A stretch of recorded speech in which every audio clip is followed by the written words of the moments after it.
The indigenous population of Crimea has endured Russian terror for centuries, with the 2014 occupation marking a significant escalation in Russia's systematic agenda. For the past decade, Russia has enforced a repressive, disinformation-driven policy aimed at shaping a specific narrative around Crimea.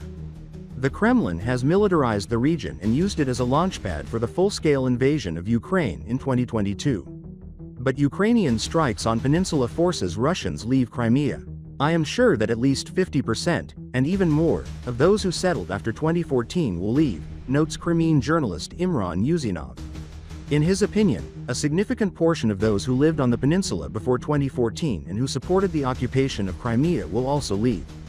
As Sevastopol resident Roman Martynovsky notes, many Crimeans have recently been working out escape routes by buying up apartments in the Krasnodar region in Russia. They just buy them and then rent them out, but I understand why they do this. This is a kind of backup airfield, in case things get hot in Crimea, he says. He noted that he personally knows a lot of people who bought apartments outside of Crimea, rented them out, and are watching how things develop further. Earlier, Main Intelligence Directorate of the Ministry of Defense of Ukraine has appealed to Russians to leave Crimea while the option exists. The occupiers are establishing strongholds in abandoned high-rise buildings in Crimea. This has become a systematic practice, according to the Telegram channel of the partisan movement ATESH. An agent reconnoitered the occupiers' stronghold in Yevpatoria. The stronghold is located in an abandoned high-rise building near the coastline, the report states.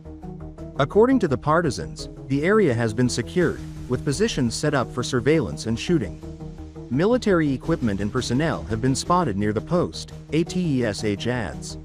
Recall, Russian forces occupied Crimea in 2014. Since then, a significant number of military facilities have been established by the occupiers on the peninsula. According to partisans, the placement of military sites within civilian areas in Crimea has become a systemic practice. Furthermore, the occupiers have several goals in mind with these actions, not only the alleged defense of the peninsula but also the straightforward seizure of various objects for their own enrichment. It is worth noting that this tactic is not new. The Russians often carry out shelling from residential areas and use local residents as cover.